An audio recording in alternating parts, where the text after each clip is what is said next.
Di saat yang selingkuhannya ini dia selalu make up cantik, terus yang ini tadi memberikan Kenyamanan. kenyamanan sehingga timbullah rasa itu, nafsunya yang dipancing.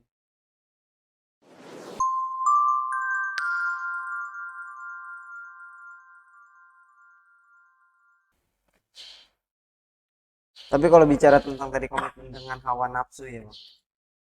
Eh, Gimana nih, Cak? Misalkan ada suatu tujuan gitu, kita udah berkomitmen untuk ke arah sana, ke komitmen itu tadi. Wah, kita harus konsisten, usaha, semua dilakukan. Dan di sana terjadi hal yang eh, apa ya? Mungkin kalau tadi Bang Kiki kan udah dipikirin nih, ketika kita nggak ada modal, kita cari ilmunya, ya kan? Ketika nggak ada ilmunya, ya Cari yang lain. cari yang lain gitu kan, sampai benar-benar ke arah si komitmen itu tadi gitu kan. Iya, Nah, penempatan hawa nafsu untuk tidak terlalu itu seperti apa tuh, Pak? karena gini ya, hawa nafsu itu banyak sih menurut saya nih. Kita ambil contoh orang selingkuh aja. Ah, Ya kan? Kenapa dia timbul hawa nafsu untuk selingkuh? ya banyak faktor tuh Banyak pasti. faktor. Nah, satu, contoh, merasa istrinya sudah tidak cantik. Merasa. Bisa jadi ya, ya. Ya. Iya. Kedua, merasa istrinya sudah tidak buat dia nyaman. Mm-mm. Tapi di saat yang selingkuhannya ini, dia selalu make up, cantik. Terus yang ini tadi memberikan Kenyamanan. kenyamanan sehingga timbullah rasa itu, nafsunya yang dipancing. Kok beda ya, istri saya kayak gini sedangkan perempuan ini kayak gini. Nah, setelah dijalanin, misalkan terjadilah hawa nafsu tadi Betul. di situ, nanti akan terjadi sama kayak gitu. Setelah dia menikah, dia juga belum tentu nanti akan melihat perempuan lain sama kayak gitu, nafsunya sudah untuk ke hal yang kayak gitu. Kalau kita pengen lihat istri kita cantik, yang pertama satu, ya berikan kecukupan. Contoh dari sandang, pangan, dan papan. Itu minimal.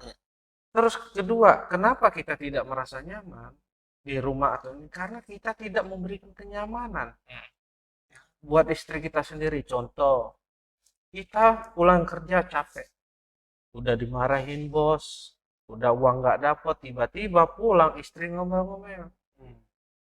Nah, komitmen kita apa adalah, oh misalkan keluar lagi komitmen tadi yang dalam diri kita. Apapun yang dilakukan istri saya minimal harus bisa sabar. Komitmennya harus sabar. Berarti didengarkan. Gini ya, perempuan itu nggak perlu kita tanggapin, tapi didengarin. Oh dia misalkan cerita bla bla bla bla bla, udah cerita, barulah kita tanggapin sedikit. Ya seperti ini. Nah nanti dia kita dengan mendengarkan emosi dia akan reda. Nah hawa nafsu kita juga akan terkendali di situ. Apa hawa nafsu kita tadi? Emosi, menahan emosi, kesabaran, di situ banyak faktor. Kalau mau dipikirin kita udah capek, udah lebih dari dia cerita dia tadi kayak gitu, sehingga menjaga keharmonisan. Tapi nggak ada ininya juga sih. Setiap eh, rumah tangga itu apa ya namanya, pasti ada bumbu-bumbu. Kalau nggak ada bumbu, Kayaknya lempeng-lempeng aja juga aneh ya sih. aneh. Kayak kita makan sayur tanpa ada Garamnya. garam atau apa kayak gitu. Nah disitulah pembelajaran buat kita dewasa, Ah, iya. dewasa buat diri kita. Disitulah kita pahamin. Saya sendiri kadang kayak gini, komitmen dengan diri saya gimana caranya saya bisa memberikan untuk keluarga saya yang terbaik.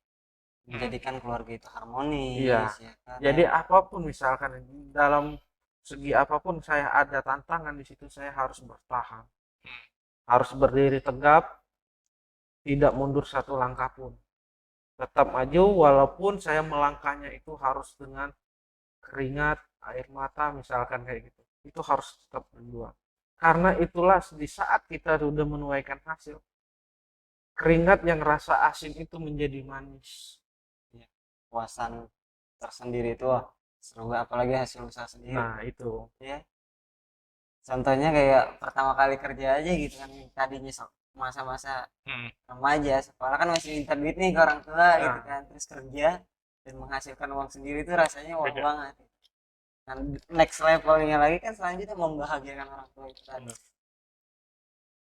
Tuh dengerin, Lu ini juga pengalaman untuk kedepannya nanti gitu kan. ya, karena kalau kata bang kita kan wanita tuh nggak boleh langsung dikerasin karena pada dasarnya kan tulang rusuk ya. Hmm.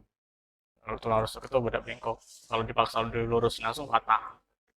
jadi kayak gini, kan pasangan hidup kita itu kan memang bagian dari tubuh kita. Dan jodoh kita yang sebenarnya juga belum tahu.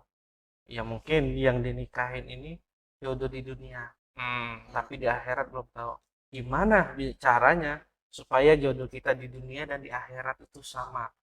Bisa beda gitu di dunia Bisa. dan Contoh misalkan saya meninggal dan istri saya ternyata menikah lagi. Contoh, itu udah putus.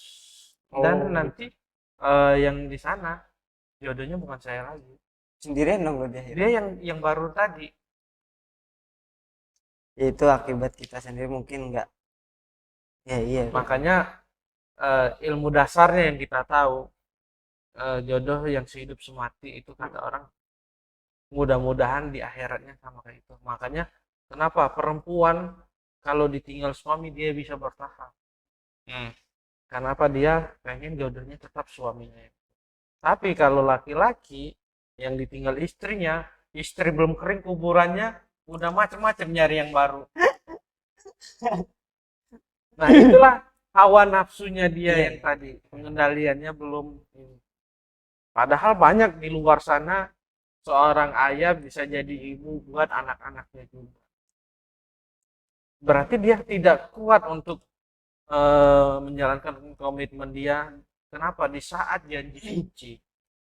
Kalau menurut saya itu janji suci lah, tentang ijab kabul itu, dimana kita itu berjanji langsung dengan Tuhan, bukan dengan manusia. Kita berjanji langsung dengan Tuhan. Saya terima nikahnya dan kawinnya misalkan atas nama ini. Tanggung jawab beban itu langsung pindah ke kita semua. Dan kita sudah berjanji akan mencukupin kebutuhan dia, lahir dan batin. Jadi wajar misalkan kalau misalkan istri mau ngomel ini kan apa? Dia biasa dengan orang tuanya dimanjakan, dikasih, tanpa harus marah, tanpa harus ini.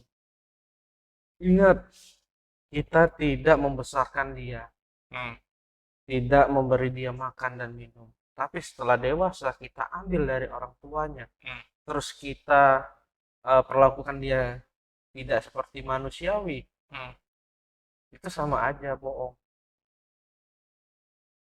Nah, yang baiknya itu adalah gimana orang tuanya memberikan kenyamanan buat anaknya, begitupun kita selaku pendamping hidupnya. Dia itu pendamping loh. Pendamping itu dimanapun kita berada, dia selalu ada. Makanya salah satu kesuksesan seseorang itu tidak luput dari istri. Dan salah satu juga buat penghancur hidup suami itu adalah istri juga. Tinggal istri yang ini. Karena apa? Mendorong yang lebih baik adalah istri. Mendorong lebih hancur istri juga. Makanya di saat yang paling benar itu adalah kita mempelajarinya di saat berumah tangga, terima dia dengan apa adanya.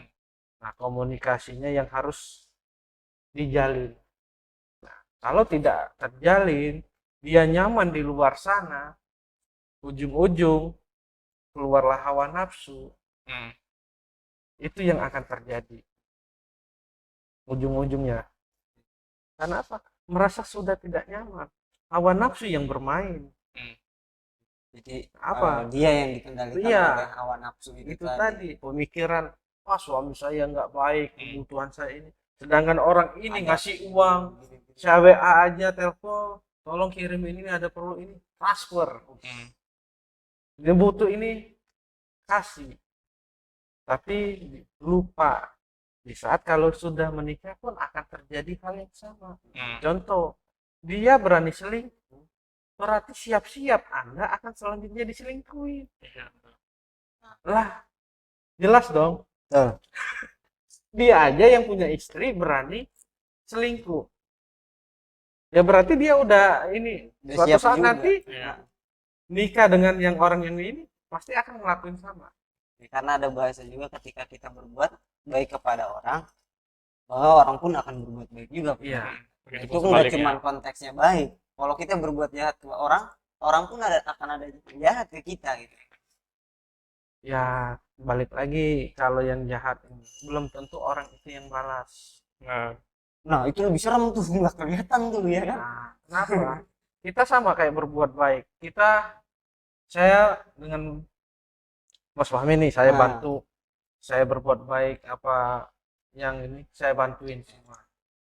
Tapi saya belum tentu Mendapatkan berharap Balasan. atau mendapatkan balasan Kebaikan juga. Tapi kita berpikirnya, saya nggak dapat balasan untuk di hidup saya. Tapi pikirin anak kita yang akan minimal di saat perjalanan hidup dia dipermudahkan dengan apa?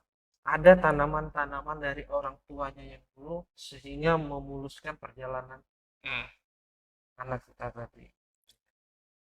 Tapi apabila kita nanam kejahatan, terkadang kita tuh bukan kita yang panen, tapi orang-orang di sekitar kita, keluarga, anak, saudara yang manennya. Jadi pikirin yang di situ. Kalau baliknya ke kita, oke. Iya. Tapi terkadang nggak baliknya ke kita. Iya. Jadi Gitu. nggak cuma tentang hanya kita aja gitu. Nah, kan. itu. Ada orang juga loh selain kita gitu kan. Ya makanya secara logika kita punya lahan 1 hektar. Kita tanamlah singkong. Yang panennya belum tentu kita sendiri. Dan yang makannya juga belum kita sendiri. Emang sanggup makan singkong 1 hektar? Apa? Hasil panen itu kita berikan. Nih Pak, saya ada panen ini, tetangga minimal. Begitupun. Jadi keluarga kita, tetangga itu kalau kita berbuat baik kena dampak. Dan pun kita mendapatkan hal baik bukan yang nggak ke kitanya, mungkin nggak keluarga kita. Nah, kan? Iya. Ya minimal cukup di kita. Sama kayak singkong tadi, nggak mungkin 1 hektar dimakan sendiri. Diperluas lagi ya. Kita nggak cuman ya udah bicara tentang kita, yang penting gue udah berbuat baik, nanti gue juga baik, kan itu jatuhnya malah nutup gitu kan. Makanya Seakan-akan berharap. makanya menurut saya sih hidup yang paling enak itu satu, kita serahkan semuanya kepada Sang Pencipta, pada Tuhan, pada Allah, di mana penciptaan kita beliau yang lebih tahu yang baik buruknya. Di saat kita mau dilahirkan sudah ada perjanjian, di mana kamu lahir umur sekian sampai sekian kamu kayak gini, umur sekian kayak gini, sekian seperti ini. Itu udah ada perjanjiannya sendiri. Karena rencana Allah itu lebih baik daripada rencana kita sendiri. Sekarang kitanya aja udah memutuskan duluan. Iya. Jadi jalanin apapun yang terjadi dalam hidup ini. Coba kita belajar dari, kita ngambil dari agama Islam sendiri. Pernah nggak lihat nabi-nabi itu hidupnya enak? Cuman beberapa yang enak. Yang paling enak Nabi Sulaiman. Tapi coba Nabi Sulaiman lebih besar dibandingin orang yang tidak punya kekayaan. Nah, kenapa di situ kita belajar sejarah itu perlu sejarah Yang sudah dilewati. yang sudah dilewatin. Nah, yang paling penting lagi sejarah hidup kita sendiri. Minimal sejarah hidup kita sendiri. Oh, saya dulu sebelum kerja di sini, tamat sekolah, hidup nggak jelas, sana sini, melakukan ini. Kan kayak gitu sejarah kita. Ditambah lagi, bolehlah kita baca buku lain sejarah orang lain buat jangan sampai itu terjadi. itu ujung-ujungnya nggak jauh-jauh balik lagi hawa nafsu, komitmen dalam diri sendiri dilanggar, konsistennya kita juga langgar. Jadi itulah makanya hawa nafsu itu mencakup semuanya. Cuman ibarat tuh garis besarnya hawa nafsu itu tadi masuk ke emosi, itu hawa nafsu. Pengendalian diri yang tidak kuat, hawa nafsu.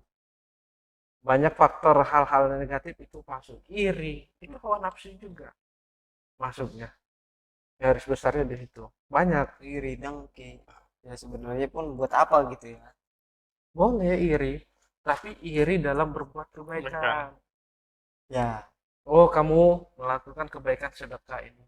Saya pengen sedekah gimana caranya dengan jeripaya saya sendiri. Kecil, tapi saya belajar untuk sedekah seperti kamu. Iri. Kenapa? Dulu kita nggak pernah memberi sesuatu dengan orang. Nah, yang penting niat lagi balik. Ya Allah, saya iri dengan orang itu berbuat baik. Tapi saya lebih iri lagi kalau tidak mendapat, ibarat mendapat apa ya? Dari Allah tuh kesempatan untuk berbuat baik. Nah, ya Allah, saya melakukan misalkan sedekah ini hanya karena Engkau. Emang saya awal sekali iri, paksa memang. Paksa dengan memaksakan diri ini. Nggak apa-apa, cerita aja. Ya Allah, langkah awal ini saya maksa. Karena saya iri ini. Lama kelamaan terbiasa dan ujung-ujungnya masih nggak mengeluarkan kata terpaksa. dan itu pun berubah jadi iri lagi gitu. Bukan iri lagi. Makanya itu perlu, kalau mau pelajarin kehidupan, jatuhnya balik lagi itu tentang kehidupan garis besar ininya global. Apa ya? Hidup itu dibilang mudah, tidak. Dibilang tidak mudah, bisa jadi mudah. Tergantung kita. Makanya kalau kita yang sering dekat dengan Tuhan dan melakukan perbuatan yang baik, insya Allah kita dijauhkan. Ilmu yang paling kebal adalah satu. Orang mau datang ribut dengan kita, bacok, ketemu kita senyum, lupa dengan atas tujuannya. Itu yang dibilang kebal. Kenapa dia tidak melakukan sesuatu? Bukannya yang kebal dibacok ini Nggak mempan. Nggak. Tapi kita emang dari kitanya udah Jadi orang udah sekampung nih datang mau gerbek rumah kita, mau ngantar kita keluar, mereka sekampung itu lupa dengan tujuannya, silaturahmi, datang ngopi bareng dan makan. Itu orang yang paling hebat. jadi bukannya kita malah emosi, orang emosi kita emosi enggak. Nah, itu sama kayak kita saat ini kerja. Kalau kita kerja karena menurutin hawa nafsunya apa? Hanya menjalankan tugas. Ya. Itu balik lagi hawa nafsu tugas.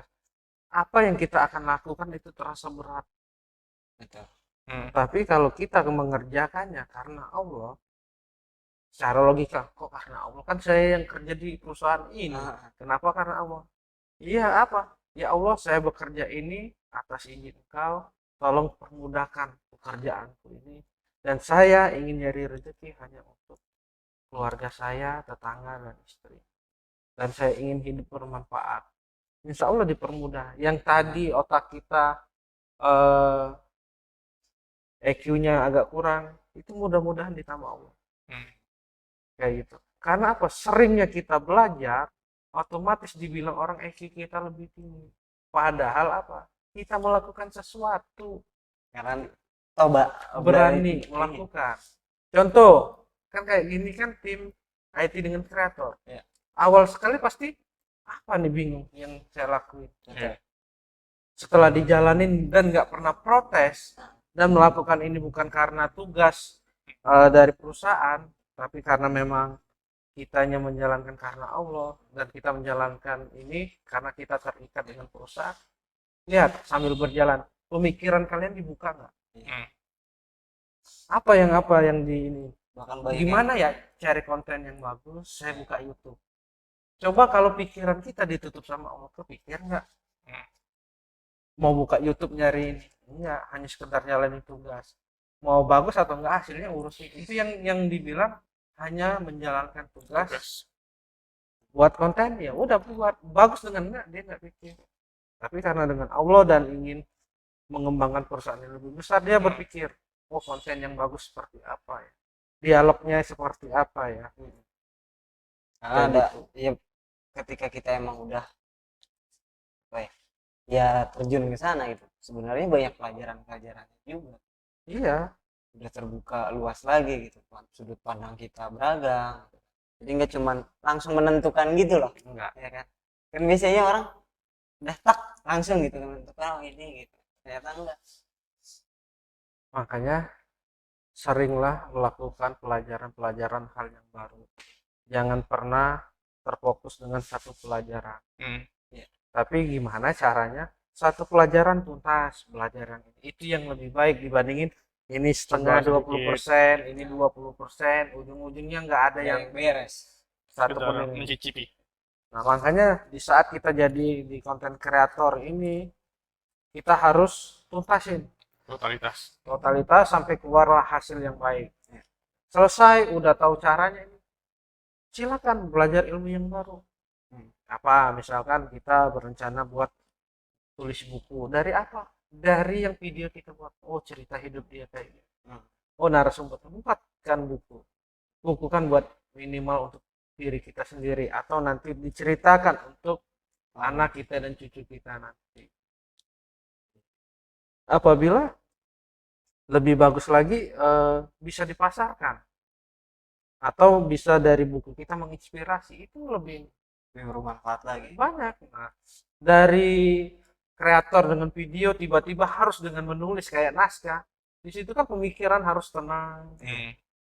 Nah, sebenarnya bukan kita tuh harus tempat yang tenang, nggak banyak suara, tapi gimana kita belajar di tempat yang rame bising tapi kita bisa membuat buku itu yang paling top menurut saya pribadi. Jadi ketenangan dalam jiwa itu nggak cuman dalam kamar sendiri Nah, hening gitu ya, mau dalam keramaian apapun juga kalau Tenang. memang kita yang harus tenang, jadi enjoy. chill Jadi suara-suara yang di luar sana itu terasa kayak nggak kedengeran. ya. Karena apa? Ada ketenangan di dalam jiwa kita tadi. Dan nafsu kita nggak ada Terkendali lah. Nggak ada. terkendali. Dalam arti kan nafsu ibarat tuh kita membuat buku itu harus jadi. Nah, itu kan nggak timbul di situ. Ya, hawa nafsunya tadi. Karena tadi ada ketenangan Yang- jadi terkendali. Terkendali. Jadi kita sendiri yang jalan, bukan hawa nafsunya yang jalan. Nah, itu gimana caranya hawa nafsu itu mantep aja dalam diri, jangan keluar-keluar. Iya. Itu yang paling penting. Berarti cara mengurung dia itu melakukan hal yang baik dan berpikir yang positif. Itulah yang akan mengurungnya hawa nafsu. Praktek Ri. Praktek. Ini penting juga kalau hawa nafsu itu harus dikendalikan. Terus kalau nggak ada sama sekali nih nafsu, bukan hawa nafsu ya, nafsu. Kalau nggak ada nafsu, ya Ya, udah nggak kayak baik. gini ya. Kayaknya nggak baik juga gitu. Kayak gimana Gua gitu kalau nggak ada nafsu? Kalau nggak ada hawa nafsu kayak gini, sama kayak kita, makanya kenapa manusia yang sempurna. Binatang tadi hanya diberi hawa nafsu. Mm-mm. Kita diberi hawa nafsu pikiran. Eh, Nah, malaikat itu nggak diberi hawa nafsu. hmm, Itulah. Jadi menjalankan perintah. Mm-mm. hmm, Dia nggak pernah punya pemikiran apa ya. Oh, ini nggak baik, ini nggak. hmm. Apa yang diperintahkan itu dijalani. Sama kayak kita di perusahaan. Perintah ini udah jalan aja. Hmm. Tapi otak kita nggak berjalan, nafsunya nggak ada, ya kayak gitu. Di jalan-jalan pas satu sana, saya di sini disuruh ngapain ya? Iya, jadi bingung Nah, ya, itu. betul betul. Itulah kalau mau contohnya seperti itu Iya. diri kita. Kamu datang ke PK3 ya hari ini. Siap. Kita bilang, berangkatlah ke sana. Terus kita tadi Mau nanya, perintah lagi. saya ngapain ya ke PK3 tadi? Balik lagi dulu. Balik lagi. Bu, saya ke PK3 mau ngapain ya? Disuruh apa? Oh, ya lupa saya tadi ambil kwitansi misalkan. Ambil kwitansi ini udah sambil sana. Terus udah ambil kwitansi, saya harus kemana ya? Jadi benar-benar Suarahan. Kan di situ kan Arah. perintahnya hanya ngambil Kwitansi. kwitansi, tapi nggak disuruh pulang lagi. Berarti dia nunggu sampai jam pulang. Padahal harusnya sudah ngambil kwitansi balik lagi Balik ke lagi. kantor. Tapi dia di situ nggak ada perintah kayak gitu. Itulah seperti itu. Kalau nggak ada hawa Ngeri nafsu juga. itu. Nggak boleh tidur kalau belum Jadi disuruh. hawa nafsu itu mempengaruhi Iya. pikiran juga. Itu satu apa ya? Satu komponen. satu kesatuan yang Iya. bisa dipisahkan. Nah kayak gitulah contohnya kalau yang nggak punya Nafsu. nafsu. Tapi nggak baik juga kalau nggak punya nafsu Ya, gitu. makan, minum nggak ada nafsu kan gak enak. Nggak Tapi- sakit aja kan. Iya. Nggak ada Tapi nafsu kan makan. yang kita bilang tadi di awal garis besarnya hawa nafsu itu kebanyakan Negatif. yang negatif.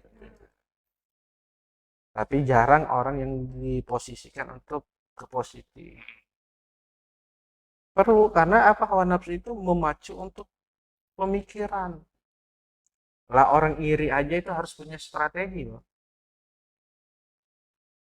Tuh tetangga beli mobil, ini harus saya punya mobil. Kan hawa nafsu dia ingin mengalahkan tetangganya. Dia berpikir apa yang dilakukan suaminya suruh koruptor, korupsilah ini biar bisa apa beli mobil harga yang lebih dari tetangga, mau dipamerin. Udah ngikutin ini ujung-ujung apa? Ketangkep, kena sita, habis semua. Padahal sebenarnya dengan satu mobil sudah cukup. Jangan sampai langkah yang kita lakukan itu meleset lah, kepleset Iya. gitu kan. Sebenarnya iri juga tadi bagus gitu kan. Kalau memang itu jadiin motivasi gitu. motivasi, Kan. ya. Wah, soalnya hari ini udah nikah, gua belum nikah. Gue nyari cewek gitu kan. Nyari ceweknya itu untuk mendampingi hidup, bukan untuk yang main-main kan gitu. Itulah yang perlu di ini. Jadi pengendaliannya kuncinya adalah satu tadi ketenangan dalam diri kita. Jadi jangan cepat memutuskan suatu permasalahan. Dan gimana caranya apalagi nih kita dihadapkan dengan orang dua bermasalah, sedangkan kita yang dipercaya untuk siapa yang benar siapa yang salah, itu kita berpikirnya jangan dengan hawa nafsu. Dan jangan lihat sudut pandang dari pola pikir. Tapi sudut pandanglah dari kemanusiaan. Itu akan ketemu solusi. Kenapa? Dari pemutusan hasil dari kita itu akan berdampak lebih besar kepada orang yang kita ini. Misalkan orang benar kita salahin, dampaknya besar.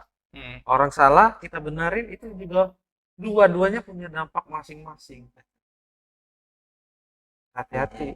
Sampai mungkin udah ada orang yang berbicara tentang kebenaran kita salahin, orang itu jadi nantinya tidak berbicara tentang kebenaran lagi, benar-benar rusak. Ketika orang yang tidak benar kita benarkan gitu, oh udah jadi hal-hal yang tidak benar itu malah akan benar. Dampaknya benar-benar gede. Kita makhluk makhluk yang sempurna dibandingkan tadi makhluk-makhluk Allah yang lain. Tapi kita semua manusia ini adalah posisinya sama. Di mata Allah itu sama. Ya. Jadi maka dari itu saran saya sih kita jangan pernah merendahkan hidup seseorang. Karena kita tidak tahu kedepannya hidup orang itu seperti apa. Dan juga diri kita jangan pernah terasa terhina. Belum tentu diri kita hina. Benar. Kenapa? Kalau kita menghujat diri kita hina, berarti sama aja kita menghina ciptaan Allah. Berarti kita komplain. Oh saya ini nggak sempurna, ini kayak hina banget. Semua itu udah ada tujuannya masing-masing. Tujuannya satu, tapi jalannya Yang beda. Beda, Cara satu beda-beda. tujuan. Tuh. Nikmat. Udah lebih sejam seru nih. Nggak monoton. Ada feedback. Iya. Ada serangan. Karena apa yang kita bicarakan di sini itu belum tentu semuanya benar ya, Pak. Kayak gini, bukan belum tentu semuanya benar. Di sini adalah kita buat tujuan konten Iya. ini adalah dari sudut pandang yang kita bertiga ada. Kita masing-masing. Kita tahu. Masing-masing. Apabila ada kesamaan, Ya Oh. mungkin itu yang ini karena sudut pandang orang tentang hawa nafsu sendiri ada yang mungkin lebih dalam Benar. versinya, tapi mungkin kita yang sederhananya aja yang setahunya kita seperti itu. Menurut versi kitanya seperti Iya, itu. ya mudah-mudahan di video ini apa ya bermanfaat. Bermanfaat. Jadi kita buat video ini bukan hanya untuk nyari subscribe, nyari terkenal, bukan, tapi di sini kita buat konten ini adalah Berbagi ya. berbagi, kedua minimal untuk pribadi kita sendiri, jejak hidup kita sendiri. Oh, saya ini karena kita ingin dikenal, minimal ada jejak yang kita tinggalin. Jejak digital.